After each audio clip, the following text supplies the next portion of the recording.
Breaking news చూస్తున్నాం. ఖమ్మం జిల్లా సత్తుపల్లి మండలం గంగారం గ్రామంలో ప్రధాన రహదారిపై బైఠాయించి రైతులు ఆందోళన చేపట్టారు. కల్లాల్లో తడిచిన ధాన్యం కొనుగోలు చేయాలని రైతులు డిమాండ్ చేశారు. ఇక కొనుగోలు కేంద్రంకు ధాన్యంను తీసుకొచ్చి 15 రోజులు గడుస్తున్నా కొనుగోలు చేయకుండా నిర్లక్ష్యం వహిస్తున్నారని ఆవేదన వ్యక్తం చేస్తున్నారు. ఇక తడిచిన ధాన్యాన్ని రోడ్డుపై పోసి ఆందోళన చేపట్టారు.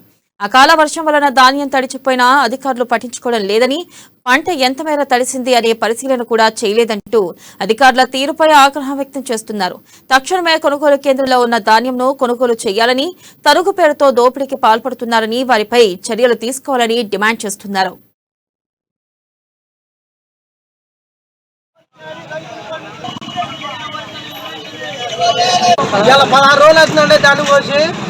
అసలు యాటికి వేసిన వాడిని అసలు ఎవరు రావట్లేదండి. అధికారులు ఒడ్లు ధాన్యాలు మొత్తం తడిచిపోతున్నాయి. పట్టాలు అంతే సరిపడలేదండి. మేము పండించిన ఒడ్లు రైతులను ఆదుకునే ప్రభుత్వ వీళ్ళు ఎవరు రావట్లేదండి. మేకర్కి ఒడ్లు మొత్తం తడిచిపోయాయండి. కాలంలో పరిస్థితి రైతు పడలేని పరిస్థితి అండి. ఇయర్ సాగు వీళ్ళు కూడా ఒళ్ళు పట్టించుకోవట్లేదు సార్. ఒడ్ల కాక 7 కిలోలు కారం చేసుకుంటున్నారు. రైతు ఏం తినాలా, రైతు ఏం తినాలో అర్థం కావట్లేదు సార్. అన్నం తినాలా గడ్డి తినాలా అర్థం కావట్లేదు. ఈ ధాన్యం పండించి కష్టకాలంలో ఉన్నటువంటి రైతుల్ని ప్రభుత్వం ఆదుకోవాలని మేము డిమాండ్ చేస్తా ఉన్నాం.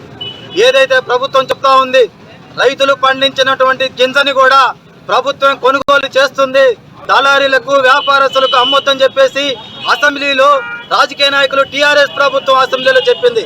ముఖ్యమంత్రి గారు ఒకవైపు చెప్తా ఉన్నాడు, టీవీలో పేపర్లో మనం చూస్తా ఉన్నాం.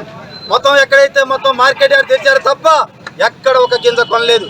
ఇలా రాష్ట్ర ప్రభుత్వం చెప్తా ఉన్నాం, ఇలా మా దగ్గర డబ్బులు లేవు, కేంద్ర ప్రభుత్వం డబ్బులు ఇవ్వట్లేదు కాబట్టి మేము తీసుకోవట్లేదని చెప్తున్నారు.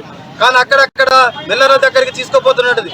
గతంలో కొన్నట్టు వడ్లు కూడా మొత్తం మిల్లర్ల దగ్గర ఉంది. ఆ మిల్లర్లు కూడా ఈ వడ్లను తీసుకుపోయి మేము ఏం చేయాలని చెప్పి వాళ్ళు అడుగుతున్నారు. కనీసం ఈ వడ్లని తూర్పాలు పట్టాలని చెప్పేసి మిషన్లు తయారు చేసి ఇచ్చారు. తూర్పాలు పట్టిన తర్వాత ఆ వడ్లని లారీలో తీసుకుపోయి అక్కడ తీసుకుపోయిన తర్వాత ఆ రైతులకు మొత్తం కష్టాలు ఉన్నాడు. మార్కెట్లో చెప్తున్నారు, మిల్లర్ చెప్తా ఉన్నాడు, ఒక్కొక్క టిక్కీకి 5